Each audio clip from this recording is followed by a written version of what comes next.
Сәлеметсіңдер ма балалар? Ертегі тыңдап өсеміз тақырыбында мен сендерге Маша мен Аю ертегісін оқып беремін.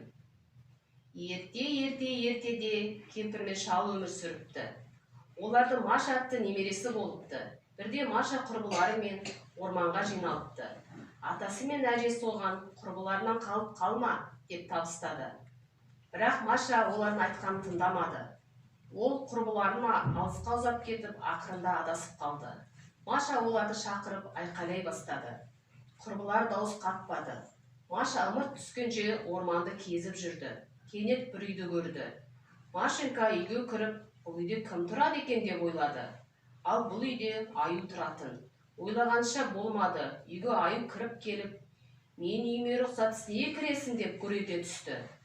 Маша, мен адасып кеттім. Бүгін осында қонып, ертең үйіме қайтайын деді. Жоқ, енді мен сені жібермеймін. Сен менің қолымда тұрасың. Пеш жағып, отқа пісіріп, мен тамақтандырасың деді. Маша біраз бұртиды, бірақ не шара. Ол Аюдың үйінде тұра бастады. Аю күн ұзақ орманға кетті. Ал Маша үй жинап, дәмді бәліш пісірді. Аюдың қуанышында шек жоқ. Біраз күн өтті. Маша Аюға: ата мен әжемді көрмегелі көп болды. Мен бір қорап бәліш пісірейін, ал сен оларға апарып бер, деп еді. Ол келісе кетті. Маша бір қорап бәліш пісірді де, жаңбыр жауып тұрған жоқ па, қарашы деді. Есік алдына шығып қарашы деді. Де ол сыртқа шығып кеткенде Машенька қораптың ішіне кіріп алды. Аю қайтып оралғанда қораптың дайын тұрғанын көрді.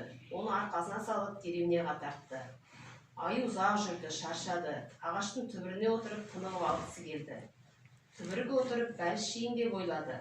Ал Машенька қорап ішінен: түбірге отырушы болма, бәлішті жеме, ата мен әжем апар деді. Неткен қырақ еді, бәрін көріп тұр деп Аю қорапты көтеріп әрі қарай аяңдады. Деревняға жетіп, қыздың атасы мен әжесінің үйін тапты. Олардың есігін бар күшімен тоқпақтап: тук, есікті ашыңдар, мен Машенькадан базарлық әкелдім деді. Иттер бір нәрсе сезгендей оған тап берді. Басқа иттер де жан-жақтан үріп жүгіре бастады. Аю қорапты есіктің алдына қоя сала, алды-артына қарамай қаша жөнелді. Осы кезде үйден атай мен әжей шықты, қорапты көрді. Мынау не қорап деп әжесі таң қалды.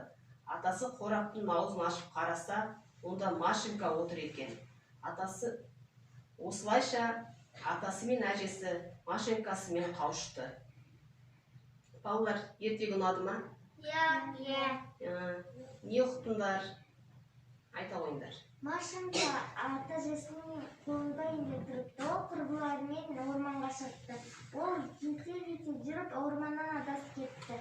Маша үйдің орманның жанынан бір үй тауып алды. Ол ата-әжесінің үйінде ойлады, ішіне кірді.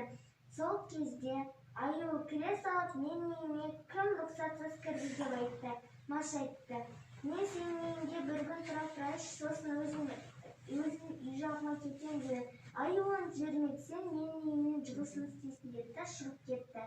Маша Аюдың үйінің жұмысын істеді. Сосын Аю қайтадан келген кезде Маша оған: мен ата-әжеме бәліш пісіріп берейін, сен оны мен ата-әжеме апарып берші дейді. Аю оған келісе кетті де күте тұрды. Маша бәлішті пісірді де қорапты дайындап қойды. Сол кезде Маша Аюға естіп айтты: далада жаңбыр жауып тұр ма екен, қарап келші деді. Аю қарауға кеткен кезде Машенька қораптың ішіне тығылып отырып алды. Сосын Аю қорап дайын тұрғанын көрді да арқасын аралап барды. Сосын ағаштың түбіне отырды да қарны ашып кетті. Бәлішті тегісі етті, қорапты ашайын деп жатқан кезде Машенька айтты: қорапты ашпа, ағаштың түбіне отырма, менің ата-әжеме апарып бер деді. Аю таң қалды: менің сөзімді мені қалай көріп тұр деп. Сосын әрі қарай жол жүре беріп ата-әжесіне барды. Ата-әжесінің үйін туп деп қаққан кезде жан-жақтан иттер келіп оны қуады.